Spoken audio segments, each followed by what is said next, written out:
Prontinho, sejam bem-vindos. Ana, Camilinha, Cleide, Emerson, Felipe, Gerline, Júlio, Lara, Lívia Charam, Maria Eduarda, Matheus, Rafa, Rômulo, Ruth, Vinícius e Wayne. Sejam todos muito bem-vindos, queridos. É sempre uma alegria encontrá-los.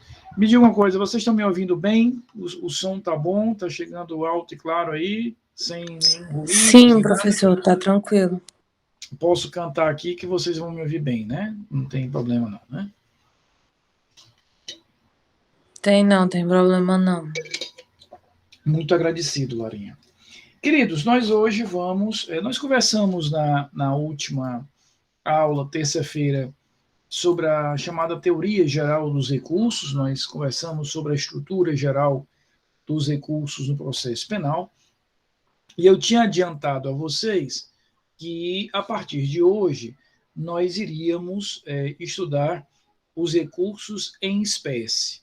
Então, a partir de hoje, a cada aula, eu estarei vendo com vocês um recurso, né?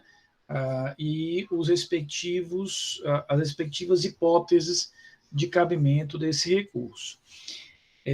A cada aula a gente vai conhecer um ou dois recursos, de forma que vocês vão ter condições de ir incorporando esse acervo e, ao tempo e ao cabo da disciplina, saberem exatamente como utilizar cada um deles. É como se a cada aula eu apresentasse a vocês uma espécie de cardápio de situações em que nós vamos utilizar aqueles recursos. De alguma maneira, à medida que a gente for avançando, a gente vai efetivamente trabalhando com mais e mais e mais hipóteses de cabimento. Na aula de hoje, nós vamos conversar sobre o recurso em sentido estrito e o agravo de execução, tá bom? Eu queria só renovar o convite que já fiz a vocês para acompanharem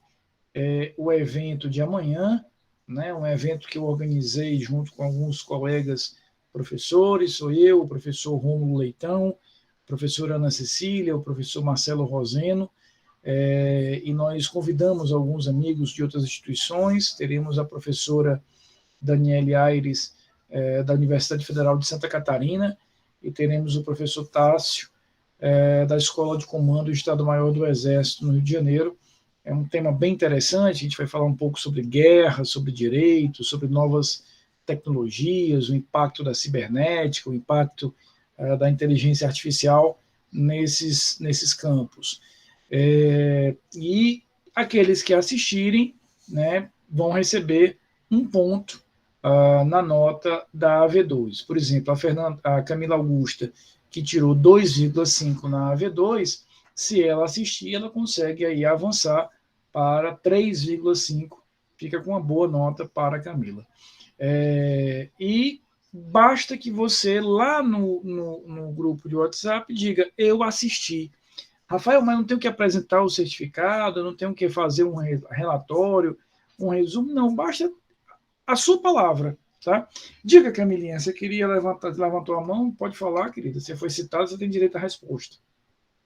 Estou dizendo que eu tirei 2,5, Rafa. Foi 2? Foi não. Foi mal, pessoal. Desculpa, eu acabei aumentando aqui a nota da Camila Augusta. Camilinha, você e todos são convidados, tá certo? Vai ser transmitido pelo canal da Unifor no YouTube e também pelo canal 181 da NET. Um evento que eu preparei com muito carinho, um tema que me é muito caro. Espero que vocês gostem, tá?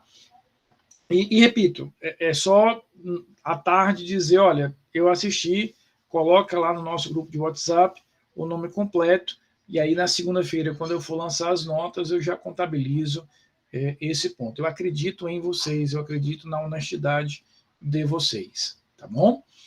Muito bem, vamos hoje estudar o recurso em sentido estrito e o agravo de execução, são os primeiros recursos em espécie que nós vamos enfrentar nessa jornada aqui de algumas semanas. Vamos falar um pouquinho do recurso em sentido estrito. que na prática a gente se acostumou a chamar de rese, né? O rese é um recurso em sentido estrito, o rese seria, digamos, um apelido, né, que o recurso em sentido estrito tem. Ele tem uma origem remota. Kathleen, seja bem-vinda, querida, boa noite. Ele vai estar no direito processual brasileiro desde do Código de Processo Penal do Império. Tá? Pessoal, só uma dúvida, por favor, me ajudem, porque eu estou preparando aqui o equipamento para o evento de amanhã. O som hoje está melhor do que o som nas outras aulas? Está melhor de me ouvir hoje do que nas outras aulas? Ou não tem nenhuma diferença? É a mesma porcaria. Tá melhor? Perfeito. Tá bom. Obrigado, queridos. Obrigado. Então, veja, o recurso em sentido estrito, ele está no direito processual brasileiro desde o Código de Processo Penal do Império. Né? Então, lá da década de 1830, quando nós passamos a ter o primeiro diploma brasileiro de processo penal, que é de 1832, ele já constava como um recurso. E o nome parece estranho. Uma vez, Camilinha, um aluno me perguntou: Rafael, como é o nome do recurso em sentido estrito? Ora, o nome do recurso em sentido estrito é recurso em sentido estrito. Pense no nome criativo. Mas a ideia aqui é para diferenciar do outro recurso que a gente vai estudar na semana que vem, que é o recurso em sentido amplo, que é a apelação. Então, a apelação tem um espectro mais amplo, o rese tem um espectro mais restrito. Ele é exclusivo do processo penal, ele só existe no âmbito do processo penal. E aqui uma curiosidade interessante: é comum, não é tão raro, que alguns doutrinadores, alguns professores queiram comparar o recurso em sentido estrito com um agravo de instrumento no processo civil. O que eles fazem? Como no processo civil nós temos o recurso de apelação e no processo penal nós temos o recurso de apelação e o recurso aspas, que estaria abaixo da apelação, com muitas aspas, no processo civil seria o recurso de agravo de instrumento, nos termos lá do artigo 1015 do Código de Processo Civil. Alguns dizem que, como o rese estaria abaixo da apelação, eles se equivaleriam. Então, fazem a leitura: apelação equivale à apelação, agravo de instrumento equivale ao recurso em sentido estrito. Eu não faço essa associação, eu não faço essa comparação. Por que eu não faço? Porque existem muito mais diferenças do que semelhanças. As hipóteses de cabimento são distintas, os prazos são diferentes, os procedimentos são diferentes, os efeitos são diferentes, ou seja, é tudo diferente. Aí adianta de que comparar? Você vai comparar e vai dizer: olha, são parecidos, mas tem isso de diferença. Então, faça o seguinte: abandone, deixe coisas separadas. Vamos entender o recurso em sentido estrito como ele merece ser entendido, de uma forma ainda individual, própria. Tanto é que você, por exemplo, lá no artigo 1015 do Código de Processo Civil, você percebe que a razão de ser do agravo de instrumento no processo civil era enfrentar decisões de natureza interlocutória. Aqui, o próprio artigo 581, que é o artigo mater do recurso em sentido estrito, de saída, ele já diz que cabe o recurso em sentido estrito para decisões, despachos e sentenças. Ele já vai efetivamente desconstruindo isso. Então, vamos entendê-lo da forma que a gente merece entender, individual, separado, porque ele é exclusivo do processo criminal, é exclusivo do processo penal. A parte mais importante da aula de hoje, se vocês entenderem bem isso, a minha missão na aula de hoje foi cumprida, esse é o objetivo da nossa aula, é entendermos essa pequena oração, esse pequeno enunciado que eu faço aqui em negrito. Todas as hipóteses de cabimento estão no artigo 581. Eu estou aqui a me referir ao rese. Mas nem todas as hipóteses desse artigo ainda admitem o rese. Entender essa construção, repito, é o ponto alto e fundamental da aula de hoje. Na hora que vocês entenderem, estão liberados para a noite de caranguejo. Pode arrochar no caranguejo assim que vocês terminarem de entender isso. Vamos, então, compreender o que eu estou querendo dizer aqui. O artigo 581 do Código de Processo Penal traz ali um rol, um elenco de situações nas quais cabe o rese.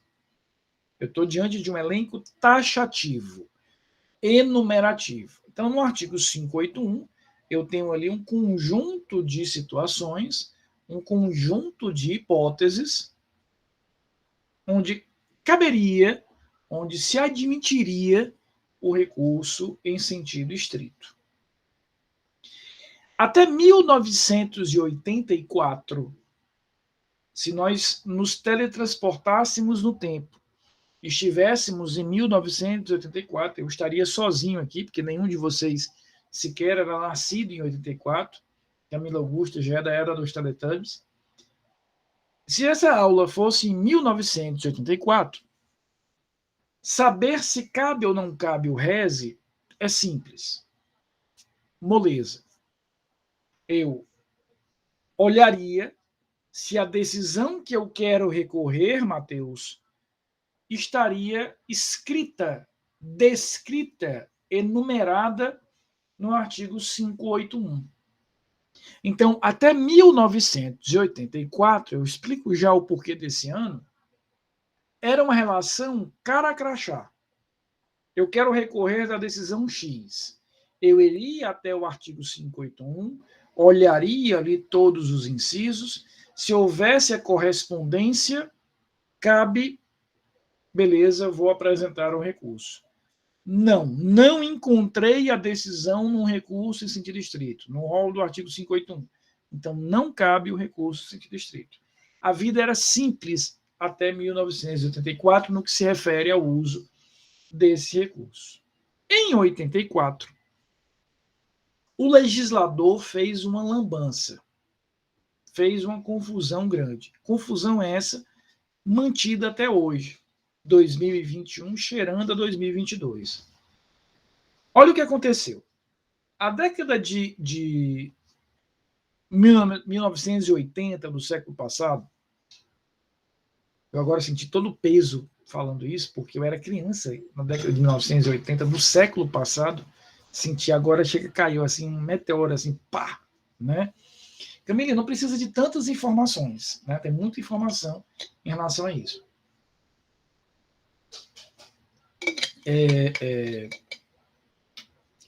Camila, égua, minha irmã.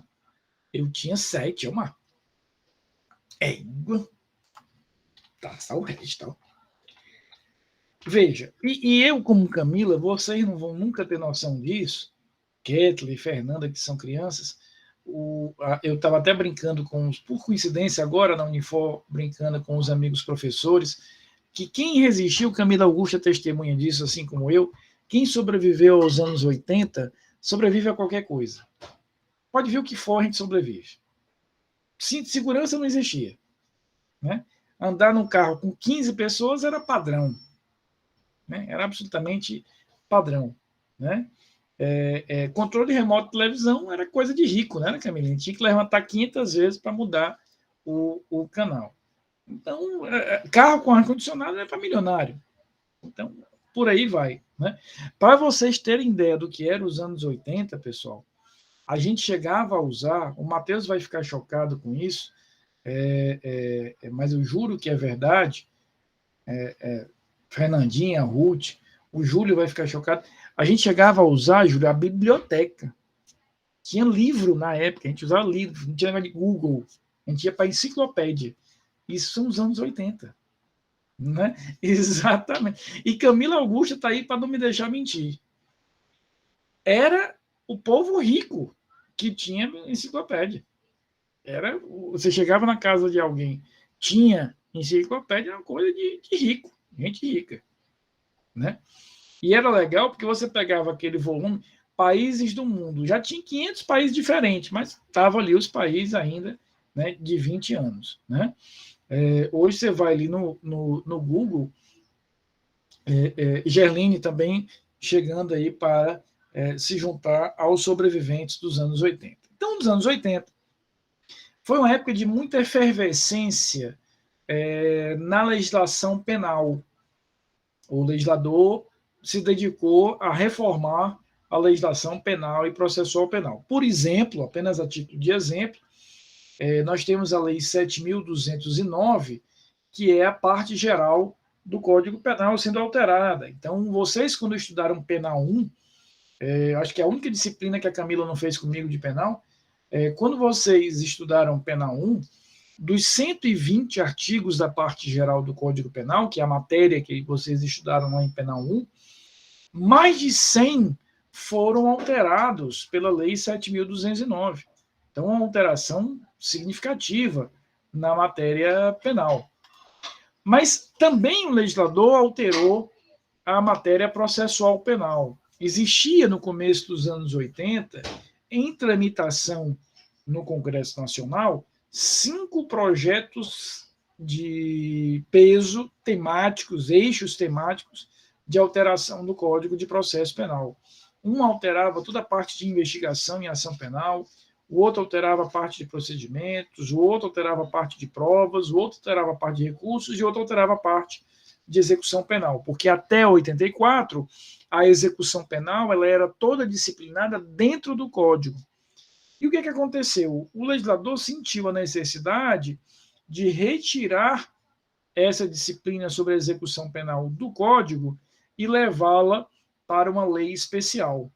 É nesse contexto que surge a Lei de Execução Penal, matéria que vocês estudarão em Processo Penal 3. Que, veja só a coincidência, é a Lei 7.210, ela é da mesma data da lei que alterou a parte geral do Código Penal. E aqui começa o nosso problema da aula. Tá? É aqui que vai começar o nosso problema. O que foi que aconteceu aqui, Lívia? O legislador fez o seguinte pensamento.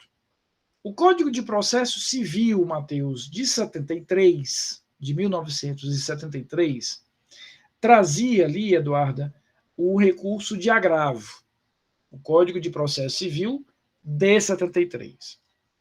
Aí o legislador teve uma ideia para o Código de Processo Penal. Ele disse o seguinte: vamos criar no Código de Processo Penal, para uniformizar a linguagem, vamos criar um recurso de agravo. Teremos o agravo no processo penal, teremos o agravo no processo civil. E Júlia, ele avançou. E ele disse: como nós estamos criando a lei de execução penal, vamos também na lei de execução penal criar o agravo. Então, o objetivo do legislador, repito, lá no iniciozinho dos anos 80, era dar uma uniformizada na linguagem. Agravo no CPC, agravo no CPP, agravo na lei de execução penal. E o que o agravo faria no CPP, Vinícius? Ele retiraria o recurso em sentido estrito, eu revogaria expressamente o recurso em sentido estrito e no lugar dele entraria o agravo, em perfeita harmonia com o agravo da lei de execução penal e o agravo do CPC. Então, eu aboliria o RES, substituiria o RES pelo agravo e ele dialogaria perfeitamente com o agravo da lei de execução penal. Teve só um probleminha. Hoje é 28 de outubro de 2021, quase 30 anos depois, e eu estou ensinando a vocês aqui o RES. É sinal de que ele não saiu do código. E aí o legislador fez uma lambança grande. Porque, veja só, qual era o pensamento do legislador, Júlia? Eu vou tirar o RES, vou colocar o agravo, vou criar um agravo na lei de execução penal e vai ser simples. O agravo do Código de Processo Penal será utilizado para as decisões tomadas antes do trânsito em julgado, ou seja, Fernanda, as decisões tomadas durante a fase de conhecimento do processo penal, e o agravo da lei de execução penal fica para decisões tomadas na execução. Bem redondinha a coisa. Agravo do CPP, decisões tomadas durante a fase de conhecimento. Agravo da LEP, decisões tomadas durante a fase de execução.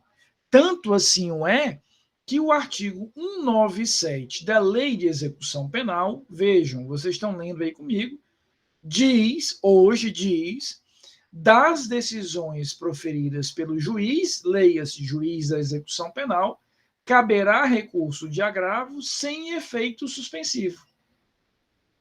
Então, ele deixou claro, as decisões tomadas pelo juízo da execução penal serão recorridas através do recurso de agravo. Agravo esse que a doutrina passou a chamar de agravo de execução. Onde é que começou o problema? Como ele manteve a estrutura do rese, quando nós olhamos para as hipóteses que estão no artigo 581, nós hoje verificamos que há decisões ali que, apesar de estarem escritas no 581, são decisões tomadas pelo juízo da execução. São decisões tomadas lá pelo juízo da execução. Então, houve uma revogação tácita de alguns dos incisos do 581. Era para ter havido uma revogação expressa, sair tudo. Não rolou. Houve uma revogação tácita. E isso nos obriga a ter um trabalho adicional que até 1984, antes da criação do agravo de execução, não era necessário. Qual é? Veja só. Hoje,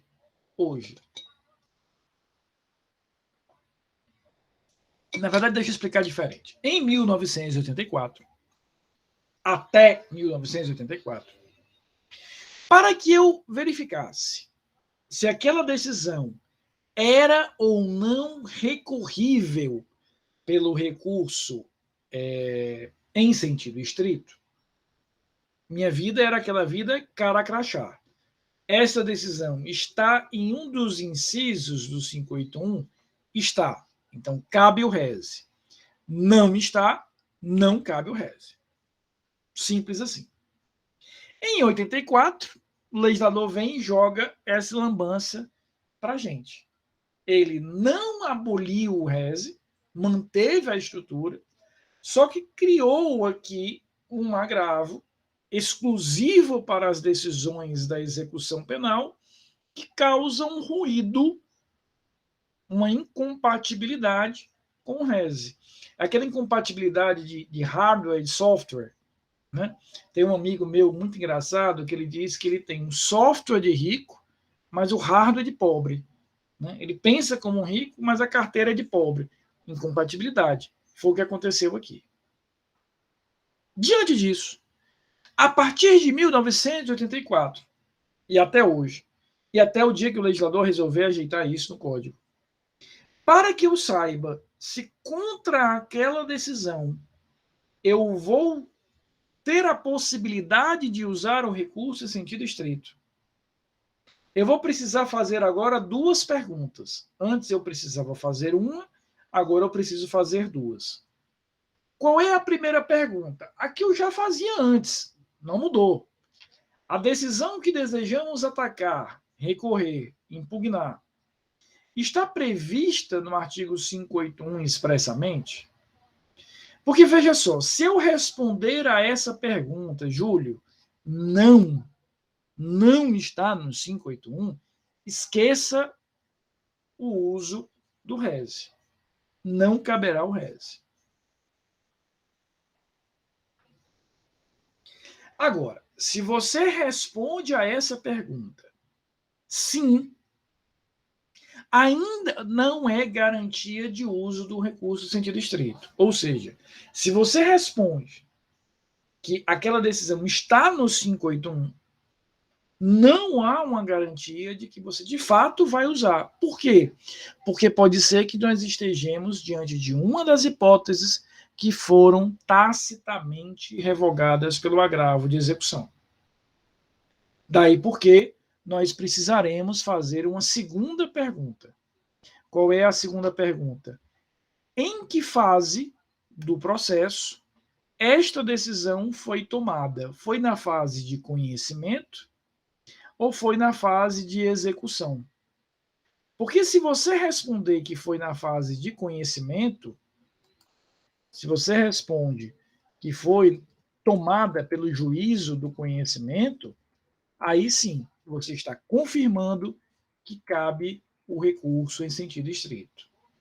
Mas se você está lendo aquela decisão no artigo 581, mas você percebe que o juízo que tomou aquela decisão foi o juízo da execução, aí você vai precisar usar o agravo de execução. Até aqui está claro? Eu vou partir agora para os exemplos, mas até aqui essa lógica inicial está clara? Então, até 84, era só ver no 581. A partir de 84, como nós criamos um outro, aí eu preciso verificar para, de fato, confirmar o uso do RESE, se aquela decisão foi tomada no conhecimento. Porque se ela estiver lá e foi tomada na execução, aí você vai usar o agravo de execução, que tem essa fórmula de cabimento aqui bem mais genérica. Toda e qualquer decisão tomada no juízo de execução. Vamos trabalhar aqui com alguns exemplos. E aqui eu tenho uma notícia boa. Trago notícias boas. Daqui a pouco eu trago uma ruim, mas a boa é maior do que a ruim. Qual é a notícia boa? A esmagadora maioria das hipóteses do 581, a imensa quantidade de hipóteses, são situações que a gente bate o olho, a gente vai bater o olho e vai saber se foi na execução ou se foi no conhecimento. Não tem grandes elaborações para a maioria das situações. Vamos trabalhar com algumas aqui. Veja, por exemplo, o inciso 1º do artigo 581. Todos esses incisos que eu vou listar para vocês agora são do artigo 581, tá? Então veja aqui o inciso 1º, Fernandinha. Olha o que ele diz aqui. Caberá recurso em sentido estrito da decisão que não receber a denúncia ou a queixa. Eu não tenho como imaginar essa decisão que não seja durante o conhecimento. Até porque é essa decisão que inicia o processo, já estudamos aqui em várias vezes isso. Então é impossível ter uma decisão de recebimento lá na execução penal. Porque se eu não receber a denúncia, não tem nem processo, nem condenação, nem execução. Típico caso que continua sendo o RESE. Olha esse outro exemplo aqui. Olha o que nos diz o inciso 4º. Da decisão que pronunciar o réu. Essa decisão aqui é tomada no conhecimento ou é tomada na execução? Só pode ser tomada no juízo de conhecimento. Lembram da pronúncia, né? A decisão que encerra a primeira fase, inicia a segunda fase do júri. Então, quando o réu é pronunciado, é sinal de que ele será julgado pelos jurados, então ele está muito longe ainda da execução, que ainda será julgado, pode nem ser condenado e etc. A mesma coisa a gente vai ter, por exemplo, se eu trouxer para vocês os incisos 5º e 7º. Aqui, ó, conceder, negar, arbitrar, cassar ou julgar inidônea a fiança, indeferir requerimento de prisão preventiva ou revogá-la, conceder liberdade provisória ou relaxar a prisão em flagrante. Inciso 7º, que julgar quebrada a fiança ou perdido o seu valor. Então, todas essas decisões aqui, Lara, são decisões tomadas no ambiente das prisões provisórias. Então, não tem muito espaço aqui para uma decisão dessa tomada durante a fase de execução.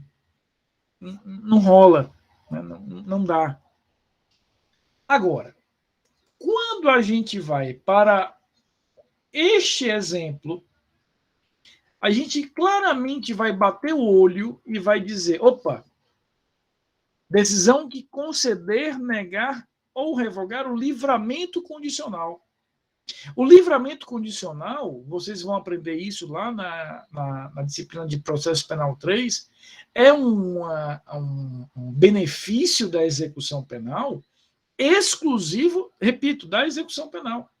Tanto é que uma das condições para que você faça jus ao o livramento condicional, Rafa, é ter cumprido, Mateus, parte da pena. Parte da pena. Então, eu só posso aplicar o livramento condicional, por óbvio, né, se eu tiver cumprido parte da pena. Então, o inciso 12 é um bom exemplo, né, de hipótese de revogação pelo agravo de execução. Ele está aí no artigo 581. Eu estou copiando isso aqui do site do Planalto, está atualizado. Porém, ele foi tacitamente revogado pelo agravo de execução. A mesma coisa o inciso 17, que decidir sobre a unificação de penas. Ora, eu só posso decidir sobre a unificação de penas, eu sei que o que eu vou dizer é de uma obviedade grande, se eu tiver as penas definidas. Típico ato da execução penal. Não dá para imaginar isso fora da execução. Mesma coisa, essa ruma de incisos aqui, ó, 19, 20, 21, 22 e 23. Todos eles tratam de medidas de segurança. Então, aonde é que eu quero chegar? Na maioria dos casos, mas na imensa maioria dos casos do artigo 581, com uma certa facilidade, eu vou olhar ali aquela hipótese de decisão, aquela hipótese de cabimento, e eu vou verificar se eu estou no conhecimento ou se eu estou na execução. É relativamente simples essa leitura. Qual é o cuidado que nós devemos ter no artigo 581? Daí vem a notícia ruim. Existem algumas decisões, poucas, diga-se, poucas, que são decisões, Júlio, que, em teoria, abstratamente, em tese, podem ser tomadas tanto durante o conhecimento quanto durante a execução. E aí eu só vou saber qual recurso utilizar no caso concreto. No caso concreto. Larinha, veja o seguinte. Eu tenho a chamada morte do agente. A morte do agente, vocês aprenderam lá na disciplina de Direito Penal 1, gera a extinção da punibilidade. Lá no artigo 107, inciso 1º do Código Penal. A morte do agente gera a extinção da punibilidade. Artigo 107, inciso 1º. Morreu, extinguiu-se a punibilidade. Isso aqui tudo vocês, repito, já viram lá em Penal 1, eu vou só relembrar, é derivado do princípio da intranscendência da pena, né? Nenhuma pena passará da pessoa do condenado. Então, se o condenado morreu, morreu com ele a responsabilidade penal. Tá? Imagina que o inquérito está rolando. Ou estamos durante a ação penal e o réu morre. O juízo do conhecimento declara extinta a punibilidade. Imagina que eu já estou na fase de execução. Estou em plena fase de execução penal. O executando da pena, o condenado, morre. Quem é que vai decretar essa extinção de punibilidade agora? O juízo da execução. O que é que isso tem a ver com a nossa aula? Veja o que nos diz aqui os incisos 8º e 9º.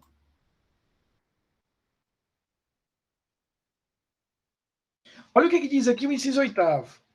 Que decretar a prescrição ou julgar por outro modo extinta a punibilidade. E o 9º, que indeferir o pedido de reconhecimento da prescrição ou de outra causa extintiva da punibilidade. Então, ele está me dizendo, de forma bastante expressa aqui nos incisos 8º e 9º, que, havendo uma decisão que decretou a extinção da punibilidade por qualquer dos seus motivos, prescrição, decadência, morte do agente, abolício crimes, ou uma decisão que indeferiu o reconhecimento da prescrição ou de qualquer outra causa de extinção de punibilidade, diz o artigo 581, cabe o recurso em sentido estrito. E cabe, desde que essa decisão seja tomada durante a fase de conhecimento. Porque se foi tomada lá pela execução penal, caberá o agravo da execução. É por isso que eu, infelizmente, não tenho Camilinha, Lara, Júlio, Gerline, como simplesmente dizer, olha, os incisos tais são rese, os incisos tais são agravo. Eu até consigo fazer isso na maior parte do artigo, mas alguns incisos, esses dois aqui são exemplos disso, admitem um e outro. Como é que eu vou saber? No caso concreto, mergulhando no processo específico. Só para arrematar essa explicação aqui de quase uma hora. Caiu no exame de ordem há um tempo atrás, era a primeira, eu não estou me lembrando qual foi o ano, mas deve ter uns 5, 6 anos atrás, a primeira questão de direito processual penal era assim: da decisão que decreta extinta a punibilidade, caberá o recurso de. Inciso primeiro, ou melhor, a primeira opção lá da questão. Recurso em sentido estrito, Lívia. Kathleen, segundo item da questão, agravo de execução. Não preciso nem falar os outros, a questão é nula. E, de fato, foi anulada. Por quê? Porque ele falava apenas genericamente em decisão que reconhecer, que decretar a extinção da punibilidade. Ele não falou em que momento foi, com que fundamento, ele falou apenas de forma genérica. Tanto um quanto outro recurso poderiam ser admitidos ali. Queridos, entenderam tudo isso? Ou seja, na prática, para que eu use o agravo, é fácil. Foi tomada da execução, cabe o agravo. A dificuldade está no rese. E aí, por isso, a gente vai fazer essas duas sequências, Vinícius, essas duas perguntas, perdão, em sequência. Está no 581, que se não tiver, eu já descarto o rese, e se estiver, se foi tomada no conhecimento ou na execução. Tá claro? Vamos agora para a parte mais fácil da aula, de longe a parte mais fácil, que é o procedimento. Eu tentei sintetizar aqui nesse slide, eu sei que está feinho, mas está didático, é humilde, porém decente, o recurso no seu procedimento. Primeira informação importante, Rafa, a lei de execução penal, ao criar o agravo de execução, vejam só, ela criou o agravo de execução, lá nos termos do artigo 197, ela cria lá o agravo de execução, mas ela não definiu, olha que loucura, qual o procedimento que nós utilizaríamos. Em português, Vinícius, ela cria um recurso, ela não definiu o prazo, ela não definiu o procedimento, ela não definiu nada disso. Ela não define absolutamente nada disso. Como foi que o legislador resolveu a parada? Ora, eu tenho um vazio, um vácuo, uma lacuna. Eu não sei qual prazo usar, não sei que procedimento usar. Mas como o recurso mais próximo do agravo de execução é o recurso em sentido estrito, tanto é que ele iria ser substituído por esse recurso, vamos usar o mesmo procedimento. Então, anota aí, Camila Augusta. Esse procedimento aqui, ele está descrito no Código de Processo Penal para o recurso em sentido estrito. Mas, por analogia, nós vamos emprestá-lo ao agravo de execução. Então, processar um rese e processar um agravo de execução é a mesma coisa. Informações importantes sobre esse procedimento. Primeiro, Estes dois recursos, tanto o rese quanto o agravo, são utilizados apenas contra decisões de primeiro grau. Primeira coisa. Só utilizo contra decisões de primeiro grau. Coisa número 1. Coisa número 2. As 3 petições que eu vou falar agora são protocoladas, interpostas também no primeiro grau. Então, eu só uso contra decisões de primeiro grau e eu protocolo as 3 petições que a gente vai conversar agora no primeiro grau. Então, houve a decisão. A parte foi intimada da decisão. Verificou, usando todo aquele raciocínio que a gente falou até agora, que cabe o rese. Está no 581, foi tomada pelo juízo do conhecimento. Ela terá 5 dias para apresentar a petição de recurso. Essa petição de recurso, Vinícius, é uma petição muito simples, Lara, de um parágrafo. Excelentíssimo senhor juiz de direito da vara tal, fulano de tal, vem apresentar o recurso em sentido estrito nos termos do artigo 581, inciso tal. Ponto. Então, essa petiçãozinha de 5 dias é só para dizer, estou recorrendo. Depois disso, nós teremos 2 dias. Então, nos primeiros 5 dias, a contar da intimação da decisão, só para dizer, estou recorrendo. Depois, plus 2 dias, caso eu tenha recorrido, caso eu tenha apresentado essa petição, eu terei 2 dias para apresentar as minhas razões. Estas razões, percebam só, são protocoladas no juízo de primeiro grau. Porém, eu vou dialogar aqui já com os desembargadores do tribunal. É por isso que eu vou dizer aqui que ela é para o juízo ad quem. Nas razões, o que eu vou dizer? Como é que eu vou preencher essas razões? Eu vou ali explicar os motivos pelos quais eu entendo que esta decisão precisa ser reformada.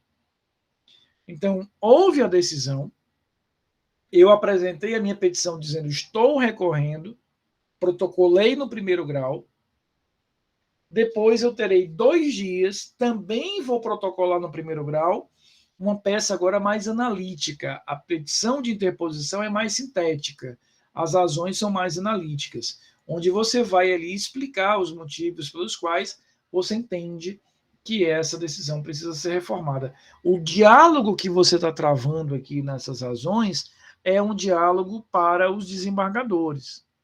Mas você, repito, apresentou no primeiro grau. Vou já explicar por quê. Depois disso, eu vou ter a parte contrária,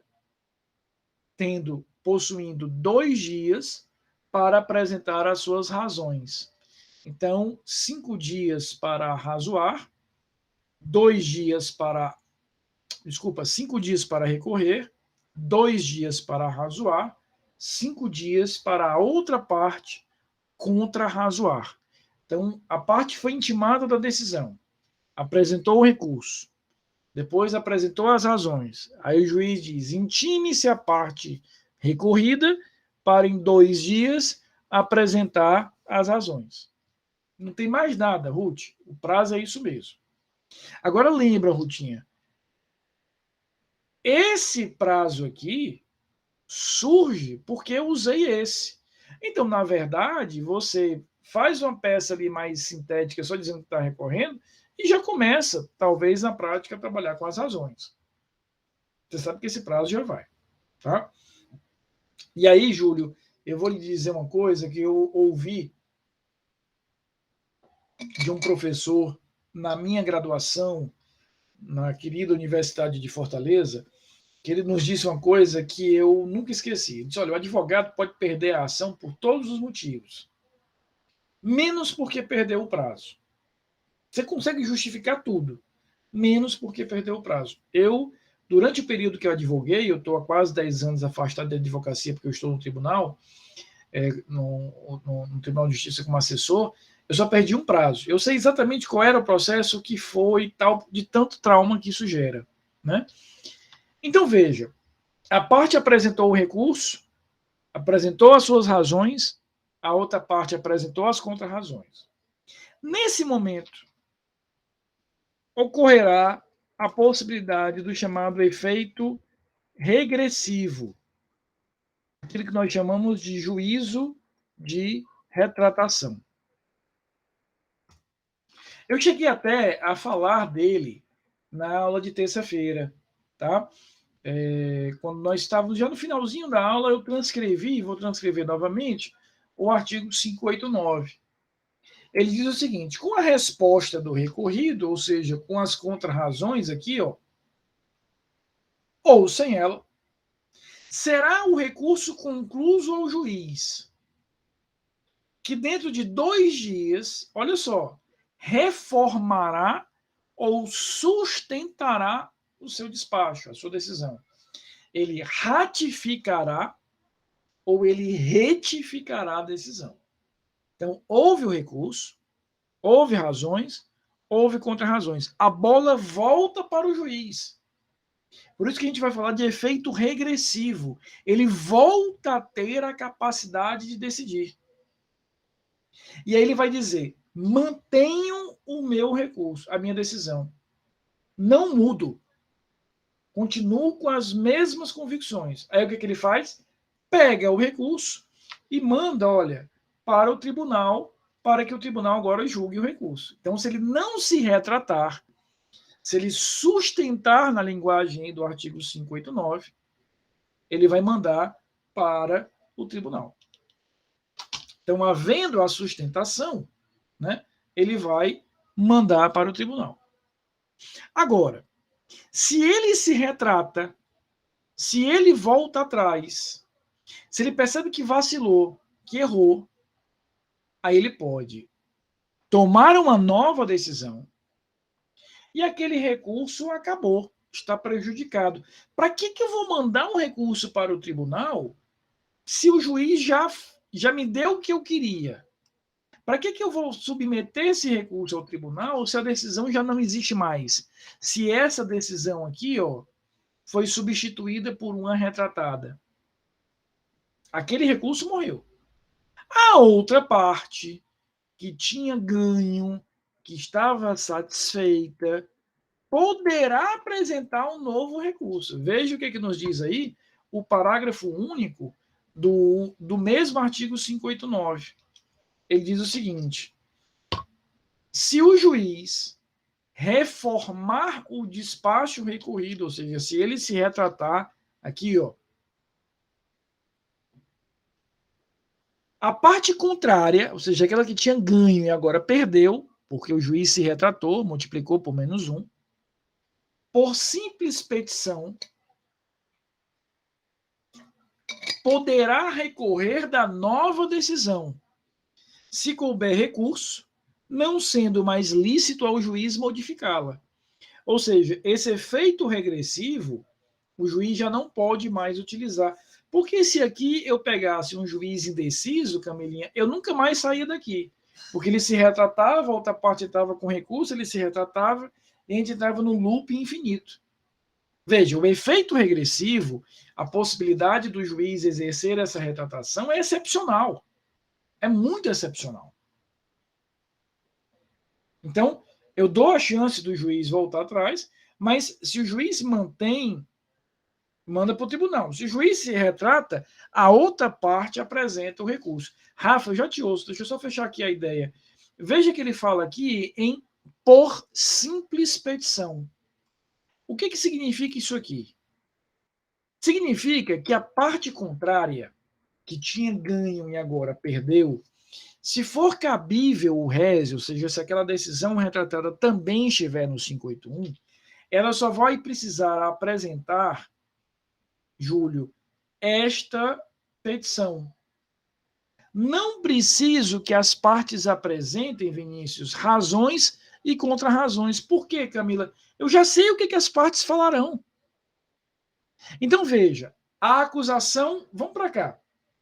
A acusação recorreu. A acusação apresentou as razões. A defesa apresentou as contrarrazões. O juiz se retratou. Mudou aqui. Aquela acusação que tinha perdido, ganhou.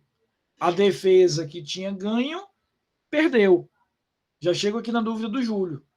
Então, essa parte que apresentou as contrarrazões, Júlio, que agora saiu perdedora porque houve a retratação, é ela que apresenta o recurso. Mas ela vai apresentar só essa petiçãozinha aqui dizendo que está recorrendo. Ela não precisa apresentar razões. Por quê? Porque o que ela vai escrever nas razões? O que ela acabou de escrever nas contrarrazões. Na prática, ela vai abrir o arquivo, tirar contrarrazões, botar razões e arrochar. E o que a outra parte vai escrever nas contrarrazões do novo recurso? As razões. É como se o juiz dissesse, cara, eu já sei o que vocês vão escrever. Eu já sei o que vocês querem. Eu vou aproveitar as razões e contrarrazões que já estão nos autos e mando para o tribunal. Então, depois que o recurso é apresentado, o juiz vai dizer se ele confirma a decisão ou não. Confirmou, manda para o tribunal. Não confirmou, modificou, abre a possibilidade para que a outra parte apresente um novo recurso. Esse recurso não vai precisar mais de razões e contrarrazões, porque eu aproveito por economia processual os do outro. Afinal de contas, eu estou discutindo a mesma temática, o mesmo tema, a mesma decisão. Rafa, pode perguntar, querida. Vai dar certo, professor. Obrigada. Dúvidas sobre esse monte de coisa que a gente viu hoje? Deem uma olhadinha, por favor, nos vídeos que estão lá no meu canal do YouTube. Tem alguns vídeos sobre recursos em sentido estrito. São vídeos curtinhos, mas que ajudam a fixação dessa matéria. Eu sei que foi uma matéria, é uma aula longa, tenho consciência disso. Eu tenho plena consciência disso. Mas dê uma olhadinha no material lá que vai ajudar vocês, tá? Traga umas dúvidas, né, para a gente entender. Agora, o que é importante? O procedimento é esse, e para que eu saiba se eu posso usar esses recursos, agravo de execução. A decisão foi tomada pelo juízo da execução? Foi. Então, cabe o agravo. Foi tomada durante a fase de conhecimento? Se estiver no 581, cabe o RES. Beleza? Maturem isso, estudem, vejam as videoaulas e tragam nas próximas semanas as dúvidas. Deixa eu só fazer a chamada aqui rapidinho para a gente finalizar. Lá, repito, lá no AVA vocês encontram toda os links para essas videoaulas que são um pouquinho mais objetivas e acabam ajudando bastante na fixação disso. Felipe, pode perguntar, querido. Estou fazendo a chamada, mas eu já lhe ouço. Pode perguntar. Oi, professor, aqui é a Maria Vitória. Eu mandei Maria Vitória, foi mal. Eu mandei uma mensagem para o senhor uma semana atrás, falando que eu ia assistir as aulas do senhor no AB Noite, é só para lembrar das minhas presenças no horário da manhã. Pode deixar, viu? Aí eu vou lhe pedir para sempre lembrar, porque eu não posso garantir que eu vá lembrar em toda a aula. Então, se você puder fazer essa lembrançazinha, me ajuda. Tá bom, obrigada. Nada. Só um minutinho, já estou finalizando aqui a chamada.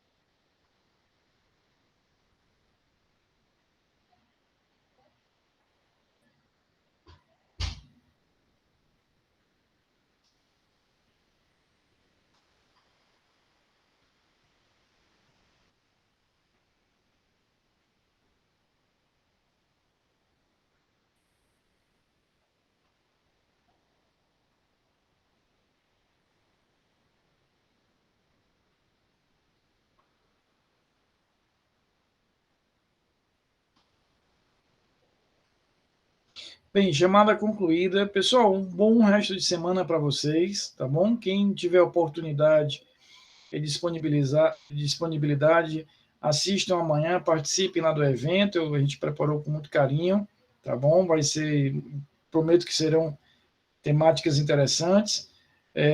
Semana que vem, terça-feira, feriado, a gente se encontra, se Deus quiser, na próxima quinta-feira, tá bom? Um beijo grande a todos, até lá.